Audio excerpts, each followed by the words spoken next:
We have 5 possible flus scheduled in the next 1 hour.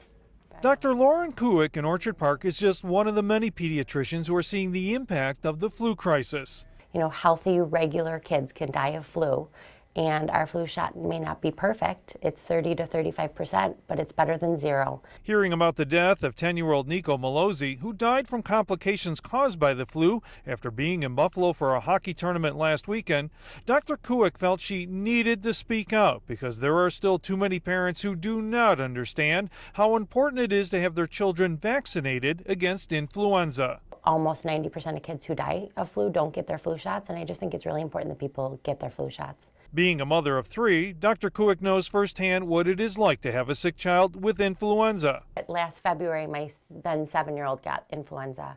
I was cool, calm, and collected as a pediatrician mother until he still had a fever a couple days into it and was complaining that his chest hurt. There was a brief moment where I got, kind of a clench in my chest, worrying that maybe he might end up in the hospital with it. And even though she is a trained medical professional, knowing her son had influenza caused her a lot of worry. When my son had the flu, very scary. Yeah, very, very scary. The reason, Dr. Kuick said, is because influenza can be very dangerous for children. Not only can it kill your child, which is devastating, but it can cause encephalitis. So it can take up residence in the brain, it can ravage the brain, and you can end up nonverbal, you can end up with brain damage, you can end up in a coma. I mean, there's all sorts of horrible things, so the stakes are so high. Dr. Kuick now worries parents are waiting too long to seek medical treatment for their children because they are confusing a stomach virus for influenza. Is that a common misconception? It is, absolutely. So people will say, I have the flu, and most of the time what they mean is nausea and vomiting and diarrhea, which is miserable, don't get me wrong, and very contagious, but will not kill you.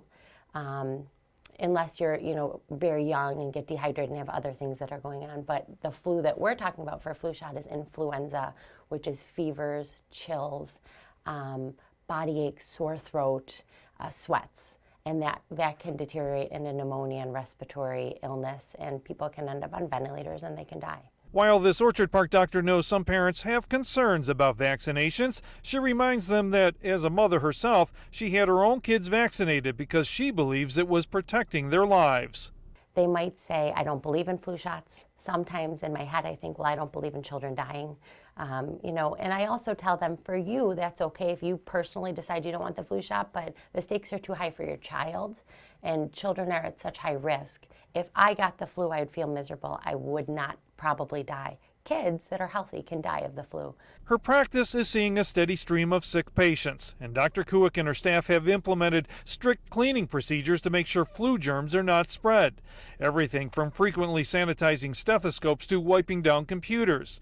And even though it can take up to 2 weeks for a flu vaccine to become fully effective, Dr. Kuick is strongly urging all those who have not gotten one to do so, because we are nowhere close to seeing the end of this flu epidemic. So I think that bears a lot of weight with parents to say, I'm a mother, I do the same thing for my kids. I want to treat your kids the way I would treat my kids. In Orchard Park, Ed Riley, 7 Eyewitness News.